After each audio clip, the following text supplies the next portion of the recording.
बिस्मिल्लाहिर्रहमानिर्रहीम। अस्सलाम वालेकुम। कैसे हैं आप सब लोग। आज मैं आप लोगों के साथ रमज़ान से रिलेटेड बिल्कुल न्यू रेसिपी लेकर आई हूँ जिसका नाम है पिज़्ज़ा पॉप्स। ये जितना टेम्पटिंग देखने में लग रहा है ना, उससे कहीं ज़्यादा ये टेस्टी खाने में लगता है।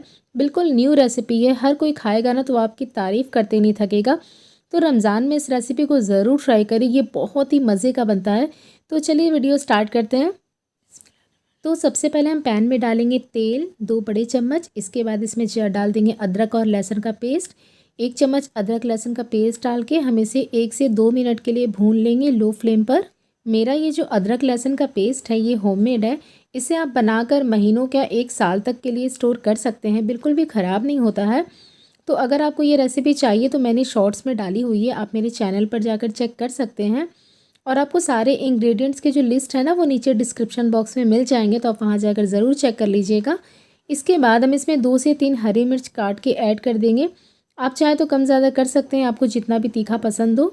और इसके बाद इसमें डाल देंगे हम चिकन। ये मैंने 200 ग्राम बोनलेस चिकन के पीसेस को बिल्कुल छोटा छोटा चॉप कर लिया है, क्योंकि छोटा छोटा पीस रहेगा तभी वो खाने में सही लगेगा। बड़े बड़े पीसेस आप कर देंगे ना तो वो फिर खाने में मज़ा नहीं आएगा। तो आपको बिल्कुल छोटे छोटे, अगर हो सके तो इससे भी छोटे आप पीसेस कट कर सकते हैं। तो चिकन को हम लोग अदरक और लहसुन के साथ 3 से 4 मिनट के लिए कुक कर लेंगे। इसी के साथ हमें इसे भून लेना है जब तक कि इसका पूरा कलर वाइट नहीं हो जाता और इसका मॉइस्चर ख़त्म नहीं हो जाता। और गैस का फ्लेम मैंने मीडियम टू हाई पे रखा हुआ था। मीडियम टू हाई फ्लेम पे आप इसे कुक करें अदरक और लहसुन के साथ। और अब हम इसमें डाल देंगे मसाले। तो मैंने यहाँ पर ले लिया है काली मिर्च पाउडर 1/4 टीस्पून। इसके बाद इसमें जाएगा 1 छोटा चम्मच चिली फ्लेक्स, 1 छोटा चम्मच लाल मिर्च पाउडर। इसके बाद इसमें नमक ऐड कर देंगे टेस्ट के अकॉर्डिंग। और इन सबको हम अच्छे से कर लेंगे मिक्स।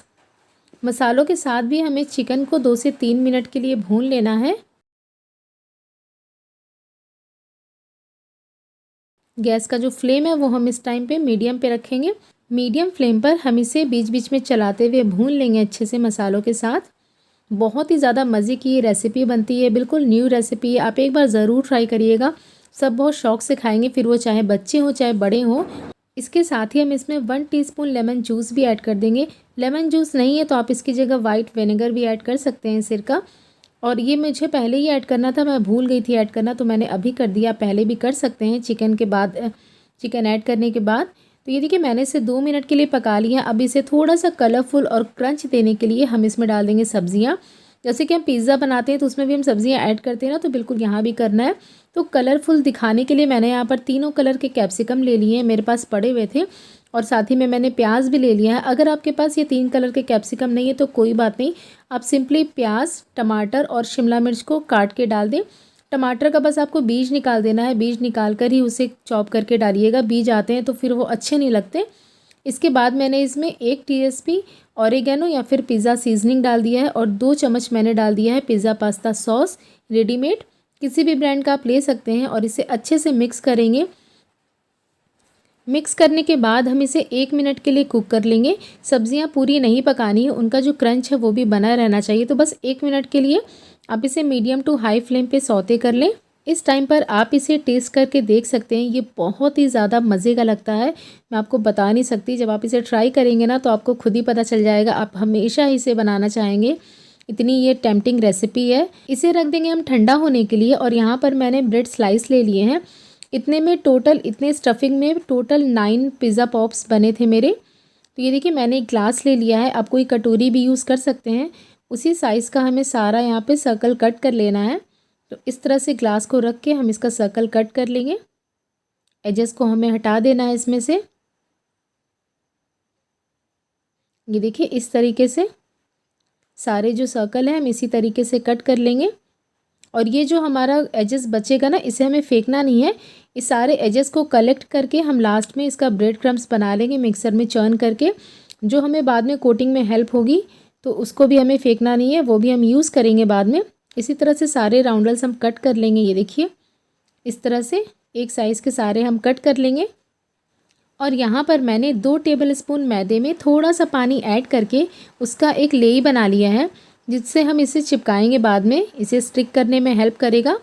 तो और यहाँ पर सारे राउंडल्स भी मैंने कट कर लिए हैं। इसके बाद ये देखिए ये स्टफिंग है वो भी ठंडी हो गई है। तो अब हम इसे चलिए असेंबल कर लेते हैं। तो सबसे पहले हम यहाँ पर एक सर्कल लेंगे और ये मैंने आइसक्रीम स्टिक ले ली है। इसके दोनों तरफ हम इस लेई को लगाएंगे और इसे रखेंगे इस तरह से सेंटर में, बीचों बीच आपको रखना है। इसके बाद 1 टेबल स्पून भर के हम यहाँ पर ये स्टफिंग रखेंगे बीच में।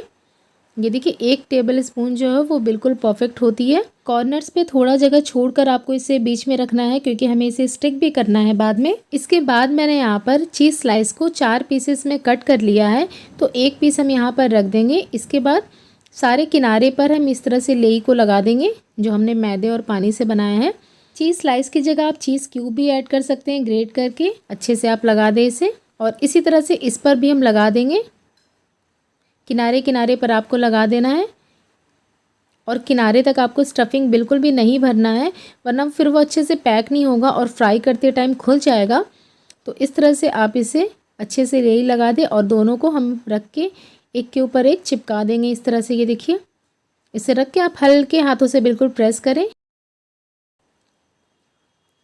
चाहे तो आप इसे हाथ में उठाकर भी दोनों ब्रेड को प्रेस करके आपस में जोड़ सकते हैं। ये देखिए इस तरह से, ये देखिए ये इजीली जुड़ जाता है और ये फ्राई करते टाइम भी बिल्कुल भी खुलता नहीं, आपको टेंशन लेने की बिल्कुल भी ज़रूरत नहीं है।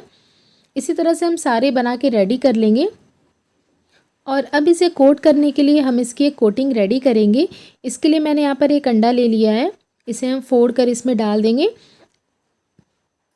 इसके साथ ही हम इसमें डाल देंगे नमक और चिली फ्लेक्स। नमक हमें डालना है 1/4 टीस्पून और चिली फ्लेक्स मैंने लिया है 1/2 टीस्पून। इसके बाद इसमें दूध जाएगा 1/3 कप।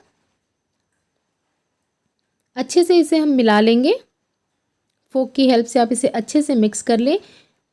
आप चाहे तो इसकी जगह मैदे वाली जो स्लरी आती है ना, मैदा और कॉर्नफ्लावर मिक्स करके हम जो पतली सी स्लरी बनाते हैं, उसे भी आप चाहे तो यूज़ कर सकते हैं यहाँ पर कोटिंग के लिए। ये देखिए मैंने इसे अच्छे से मिक्स कर लिया है और हमने जो सारे ब्रेड के किनारों को निकाला था ना, यहाँ पर मैंने उसे पीस लिया है। एक प्लेट पर मैंने ब्रेड क्रम्स को भी निकाल लिया है। ये देखिए अगर आप ब्रेड क्रम्स को तुरंत यूज़ करना चाहते हैं तो आप उसे ऐसे ही ग्राइंड करके यूज़ कर सकते हैं, लेकिन यहाँ पर ब्रेड क्रम्स थोड़े ज़्यादा थे तो उन्हें स्टोर करना पड़ता, इसलिए मैंने पैन में इसे 3 से 4 मिनट के लिए लाइट ब्राउन होने तक हल्का सा रोस्ट कर लिया है, जिससे कि इसके अंदर का मॉइस्चर ख़त्म हो जाए और हम इसे लंबे टाइम के लिए स्टोर कर पाएँ। अगर आप ऐसे करके इसे रखेंगे ना तो आप इसे साल भर के लिए स्टोर करके रख सकते हैं, ये ख़राब नहीं होता है। और अगर तुरंत यूज़ करना है तो आप इसे ऐसे ही ग्राइंड करके यूज़ कर लें। तो ये देखिए 1 पॉप्स लेकर हम इसे पहले लिक्विड वाले मिक्सचर में डिप करेंगे, इसके बाद हम इसे अच्छे से कोट कर लेंगे। और गैस पर मैंने ऑयल भी रख दिया है मीडियम फ्लेम पर गर्म होने के लिए। इसे हमें शैलो फ्राई करना है, बिल्कुल डीप फ्राई करने की आपको बिल्कुल भी ज़रूरत नहीं है, आप इसे कम तेल में शैलो फ्राई भी कर सकते हैं। तो अच्छे से आप इसे इस तरह से घुमा घुमा कर अच्छे से कोट कर लें। ये देखिए इस तरह से सारे के सारे हम रेडी कर लेंगे, उसके बाद हम इसे फ्राई करेंगे। तो एक बार में आपको ज़्यादा इसमें भरने की ज़रूरत बिल्कुल भी नहीं है क्योंकि इसे काफ़ी स्पेस चाहिए होता है, तो आप एक बार में 2 या फिर 3 ही डालें बस इसमें। ये देखिए इस तरह से मैंने 2 डाला है। गैस का जो फ्लेम है वो आपको मीडियम पर रखना है, नहीं तो आपको इसे लो फ्लेम पे फ्राई करना है और नहीं तो इसे हाई फ्लेम पे करना है। लो फ्लेम पे फ्राई करेंगे तो बहुत ज़्यादा तेल ये पी लेगा और हाई फ्लेम पे फ्राई करेंगे तो अच्छे से ब्राउन कलर भी नहीं आएंगे और ये अच्छे से फ्राई भी नहीं होगा। तो मीडियम फ्लेम पर आप इसे इस तरह से पलटते हुए फ्राई कर ले। ये देखिए बहुत ही प्यारा सा कलर आ चुका है एक पर, तो इसे हम बाहर निकाल लेंगे और इसी तरह से सारे पिज़्ज़ा पॉप्स हम फ्राई कर लेंगे।